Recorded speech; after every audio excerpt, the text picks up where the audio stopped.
పిఠాపురం వివాదం మీద ముఖ్యమంత్రి చంద్రబాబు నాయుడు స్పందించారు. ఫ్లెక్సీలో చంద్రబాబు నాయుడు బొమ్మ లేదంటూ ఎస్విఎస్ఎన్ వర్మ అభ్యంతరం పెట్టడంతో వివాదం తీవ్ర దుమారం రేపింది. దీని మీద సీఎం స్పందిస్తూ వర్మ వ్యవహారం మీద అసహనం వ్యక్తం చేశారు. పిఠాపురం వర్మ అక్కడ ఏదైనా జరిగితే అధిష్టానం దృష్టికి తీసుకురావాలే తప్ప వివాదాలు సృష్టించడం కరెక్ట్ కాదు అంటూ తీవ్రంగా మందలించినట్టు సమాచారం. ఇలా చంద్రబాబు నాయుడు సీరియస్ కావడం, తెలుగుదేశం పార్టీ నేతలు లైట్ తీసుకోవడం అనేక నియోజకవర్గాల్లో మనం చూస్తున్నాం. తిరువూరు నుంచి అనంతపురం వరకు, సత్యవేడి నుంచి కావలి వరకు అనేక చోట్ల ఇలాంటి ఉదంతాలు మన కళ్ళ కట్టినట్టు కనిపిస్తాయి. చంద్రబాబు చాలా సీరియస్ అయ్యారు, వార్నింగ్ ఇచ్చారు అని ఆయా ఎమ్మెల్యేలు బెదిరించినట్టుగా చెప్పుకొస్తుంటారు. పత్రికల్లో రాసుకుని మీడియాలో చెప్పుకుని సంతృప్తి పడతారు. కానీ తీరా సీన్లో భిన్నమైనటువంటి వ్యవహారమే ఉంటుంది. అయితే పిఠాపురం ఎపిసోడ్ ఇక్కడి దాకా రావడానికి కారకులు ఎవరు? ఇది కీలకమైనటువంటి అంశం.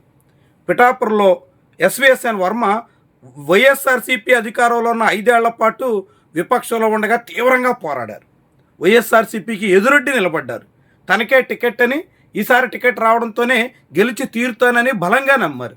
అలాంటి సమయంలో చివరి నిమిషంలో ఆయనకు టికెట్ లేదని ఆయన స్థానంలో పవన్ కళ్యాణ్ని బరిలో దింపినటువంటి తీరు తర్వాత వర్మను బుజ్జగించడానికి టీడీపీ అధిష్టానం దిగింది. కనీసం టికెట్ విషయంలో ముందుగానే వర్మను నచ్చజెప్పి ఆయన్ని సముదాయించి ఆయన్ని బుజ్జగించి ఆ తర్వాత టికెట్ ప్రకటిద్దాం అనేటువంటి ఆలోచన కూడా టీడీపీ నాయకత్వానికి రాలేదు. వర్మ ఏదైతే చేసుకుంటారన్నట్టుగా సాగారు. కానీ తీరా వర్మ సీన్లో భారీ నష్టాన్ని చేకూర్చే ప్రమాదం ఉంటుంది అని గుర్తించారు. ఆ తర్వాత వర్మని చంద్రబాబు నాయుడు బుజ్జగించడం, పవన్ కళ్యాణ్ అనేక రకాలుగా నచ్చజెప్పడం, వర్మ భుజస్కంధాల మీదే పిఠాపురం విజయాన్ని గెలుపును పెడుతున్నామన్నట్టుగా బాధ్యతలు అప్పగించడం, ఇదంతా మనందరికీ తెలిసినటువంటి విషయం. అలా పిఠాపురంలో విజయం సాధించిన తర్వాత అయినా ఇరు పార్టీల నాయకత్వాలు ఆ నియోజకవర్గ విషయంలో కనీసంగా స్పందించి ఉండాల్సింది. సమన్వయం కోసం ఒక కమిటీనైనా ఏర్పాటు చేసి ఉండాల్సింది. అలాంటి బాధ్యత కూడా అటు పవన్ కళ్యాణ్ ఇటు చంద్రబాబు నాయుడు సైతం పూర్తిగా విస్మరించేశారు. అయితే పిఠాపురంలో అలాంటి సమన్వయ బాధ్యతలు ఏదైనా ఒక కమిటీకి అప్పగిస్తే రాష్ట్ర వ్యాప్తంగా అన్ని నియోజకవర్గాల్లో అలాంటి సమన్వయ కమిటీల వ్యవహారం తెర మీదకు వస్తుంది అని ఆ ఇద్దరు నేతలు భావించినట్టు కనిపిస్తుంది.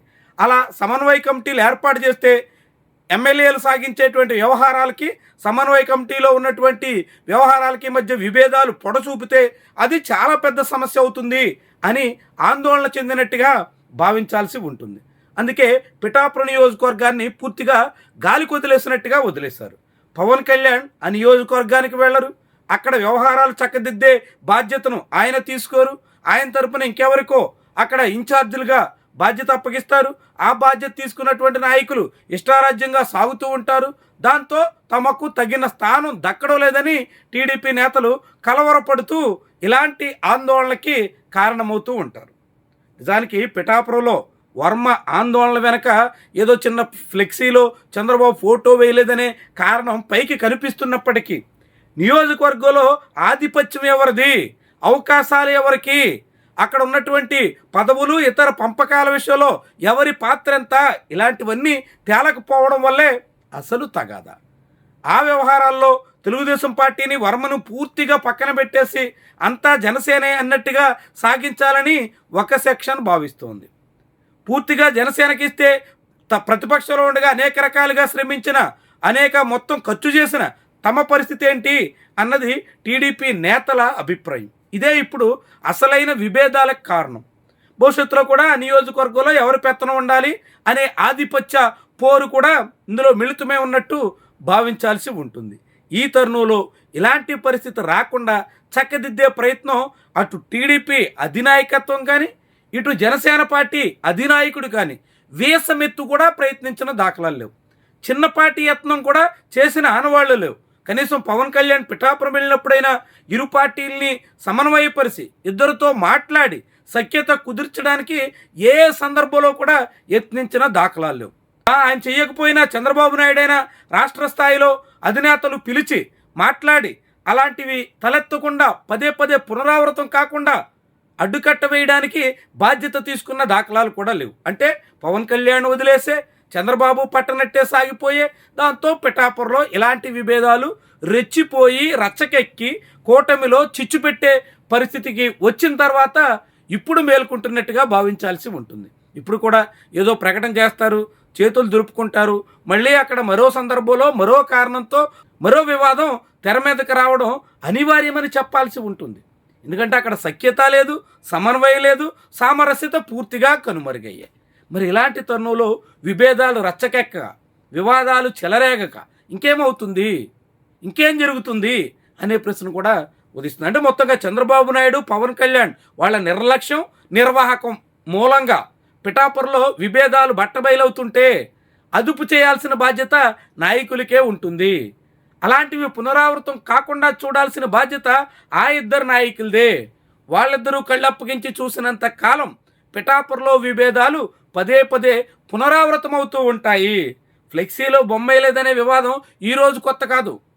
అధికారంలోకి వచ్చిన 6వ నెల నుంచే ఇలాంటివి మొదలయ్యాయి. ఇప్పటికొక అరడజన సందర్భాల్లో చిన్నవో పెద్దవో జరుగుతూ వస్తున్నాయి. ఎమ్మెల్సీ ఎన్నికల నాడు కూడా ఇలాంటివన్నీ చూసాం.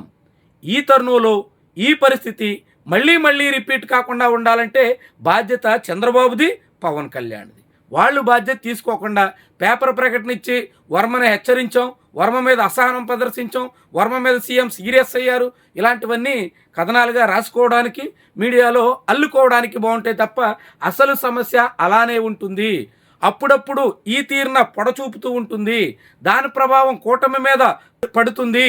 జనసేన, తెలుగుదేశం పార్టీలు పోటాపోటీగా ఒకరినొకరు ట్రోల్ చేసుకునే ప్రయత్నానికి కారణమవుతుంది.